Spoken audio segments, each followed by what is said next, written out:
Hello, my name is AImee Machinn. Welcome to my BolTED talk. Today, we're going to talk about memeplexes, what they are, and how bad actors use them against us. A memeplex isn't just a meme, it's an entire system of interlocking ideas that reinforce each other. Unlike a single joke, image, or phrase, a memeplex functions more like a belief system, shaping how people see the world.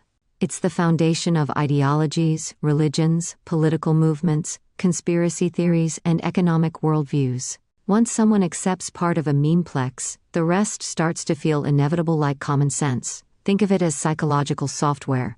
A memeplex isn't just a thought, it's a framework for thinking.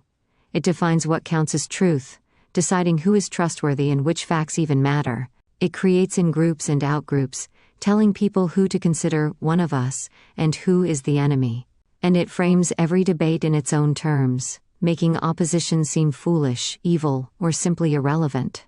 And this is where things get dangerous. A memeplex isn't necessarily bad because it's false. It's dangerous because it rewires how people think, making them resistant and sometimes completely immune to counter-arguments. Let's look at how bad actors use memeplexes against us. Authoritarians, disinformation agents, corporate propagandists, and political operatives all understand this. They've weaponized memeplexes to control public perception, spread misinformation, and consolidate power. And they do it in three key ways. 1. They create memeplexes that are self-sealing. A well-designed manipulative memeplex is like a trap. Any attempt to argue against it actually strengthens it. Take conspiracy theories like QAnon, anti-vax movements, or flat earth beliefs. They follow the same pattern. Common phrases include, "They are lying to you," "Only we know the truth," and "Any evidence against us is fake." This works because it turns all outside information into something suspicious. Once inside the memeplex, followers become impervious to reason. Skepticism itself is pre-built into the system. Or consider political cultism. Do any of these phrases sound familiar? The mainstream media is biased. Experts are part of the deep state. Or, anyone who disagrees is brainwashed. Now disagreement itself becomes proof of the enemy's influence. And if someone starts questioning the memeplex, they don't just risk being wrong, they risk being seen as a traitor.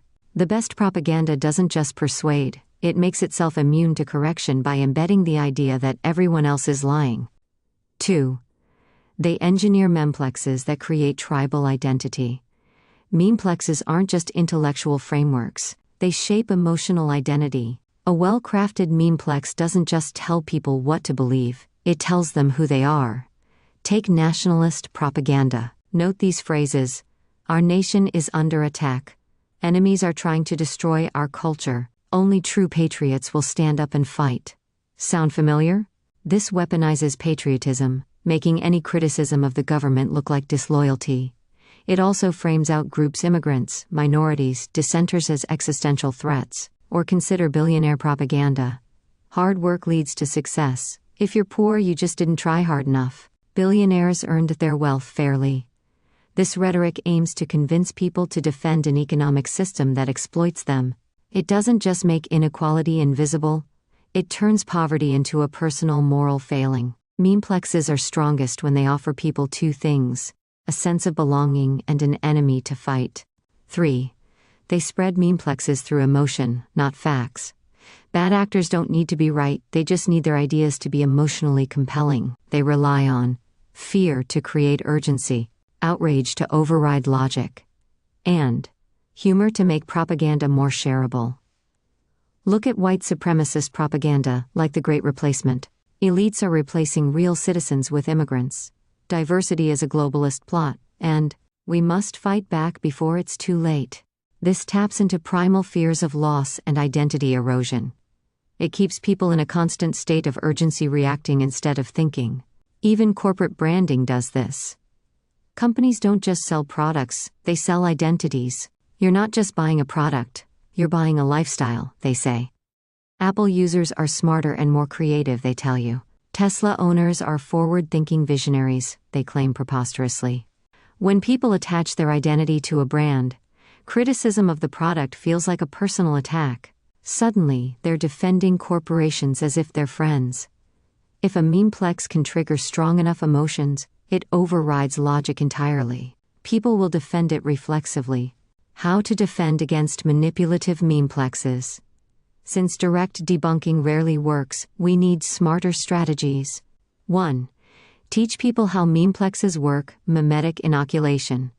We can't just tell people what to think, we have to teach them how to recognize manipulation. That means showing how framing, tribalism, and emotional tactics work, giving people weak, obvious versions of bad memeplexes so they learn to recognize stronger ones, and making propaganda detection a reflex. Instead of just saying Fox News lies, we should break down how its framing distorts reality. 2. Disrupt self-sealing logic or cognitive dissonance injection. To break a manipulative memeplex, we have to introduce contradictions from within. Make the contradictions so obvious that people have to confront them, without directly arguing. Example: if the memeplex tells you, the government is corrupt, but billionaires are good, you say, then why do billionaires fund politicians who keep the system corrupt?